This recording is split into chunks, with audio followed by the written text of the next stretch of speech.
बच्चे जुड़े हैं वो लोग एक बात फोकस करें कि आर एस अग्रवाल है, हाँ, और चाहे आर एस अग्रवाल है, आर डी शर्मा है, इसको आप लोग घर पे पढ़िए। और कोचिंग पढ़ रहे हैं या विद्यालय में तो आप लोग एनसीईआरटी को फोकस करिए। शिक्षक से बोला करिए कि एनसीईआरटी पढ़ाइए। हम लोग आर एस अग्रवाल और आर डी शर्मा को घर पे लगाएंगे, क्योंकि ये सारे बुक आपके एक्सरसाइज होती है। आप मैथ के बुक में देखे होंगे एक्सरसाइज लिखा रहता है। एक्सरसाइज का मतलब होता है प्रयास। जी सर। एक्सरसाइज का मतलब होता है प्रयास, यानी कि प्रयास कीजिए आप घर पे। और कहा जाता है कि mistakes are the stairs that we climb to reach the success. गलतियां ही हमें सफलता की सीढ़ी तक चढ़ाती है। और practice makes a man perfect.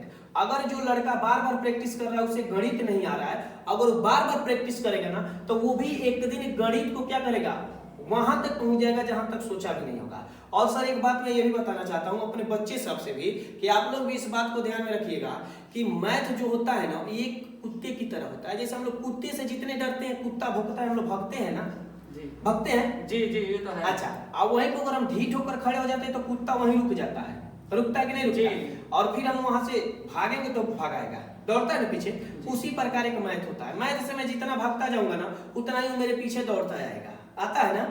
मैं डट कर वहीं खड़ा हो जाऊंगा, और जिस दिन से पढ़ना प्रारंभ कर दूंगा, वो डर तुरंत भाग जाएगा। सर जी सर, एक और सवाल है मेरा, लास्ट। पूछिए। तो सर ये पूछना चाहता हूँ मैं कि जो भी बच्चे हैं, तो एक बच्चे से मैं मिला था बहुत पहले, कि जैन क्लासेस का नाम मैं बहुत पहले से सुन रहा हूँ। तो बच्चा बोलता है कि सर हिंदी कम बोलते हैं, इंग्लिश ज्यादा बोलते हैं। सर ये बात रियलिटी है कि नहीं?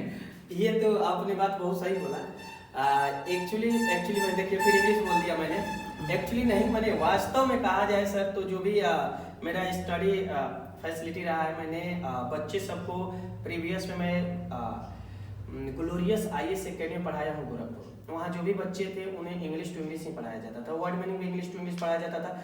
तो नहीं कहा जाता है कि एक हम लोग को हिंदी में कहा होता है कि बूढ़ी जर जाए लेकिन ऐठन ना जरेला, यानी कि वही हो जाता है कि हमने तो छोड़ दिया है वहाँ का, लेकिन अब यहाँ आए हैं तो भैया जिससे पढ़ाए हैं उस थोड़ा सा कभी कभी आ जाता है। वो तो है सर, वो है। और आज के समय में आप ये भी तो देख रहे हैं ना कि इस समय हमारे समाज में आईटी कितना प्रोमोट में है, और कितना जल्दी रफ्तार में बढ़ रहा है, आप भी देख रहे हैं। जी जी जी। अब कहीं हम इंग्लिश बोलते हैं तो उसमें क्या होता है, बच्चे के ऊपर प्रभाव पड़ता है। आप बड़े बड़े पत्थर को देखते हैं, जब रहता है कहीं पे और गिरना चालू होता है उस पे, तो वो बड़ा पत्थर हम लोग कभी सोचते भी नहीं है कि वो छिद्र होगा, पानी के प्रभाव से छिद्र हो जाता है। जी जी। जिस दिन रुई धुनने वाला देख लेगा रुई को कि आज मेरे इतने रुई को धुनना है, तो कपारे हाथ धकर बैठ जाएगा और एक भी रुई नहीं धुन सकता है गदा के लिए। लेकिन वो कभी सोचता ही नहीं, वो अपने काम पे लग जाता है, तो दिन भर में 4 गदा भर देता है। वास्तविक है कि नहीं है? है सर, होता तो है। कभी लड़का अगर सोच लेगा कि मैं इंग्लिश नहीं बोल पाऊंगा, तो जिंदगी में नहीं बोल पाएगा।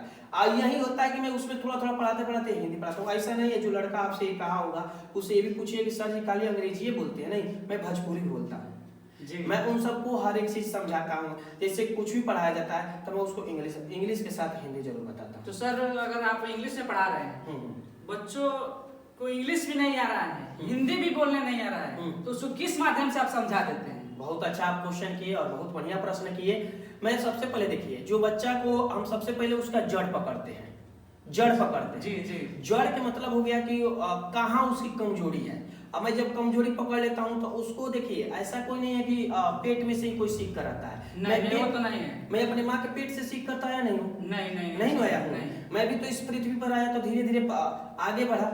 और आपसे बता दें कि मैं तो अंग्रेजी से काफी डरता था, लेकिन आज एक ऐसा सिचुएशन है, मैं एक ऐसे स्टेज पे हूँ कि इंग्लिश अगर बोलने के लिए कहा जाए, चाहे किसी स्टेज पे मंच पे खड़ा करे, मैं धड़ाधड़ बोलता हूँ।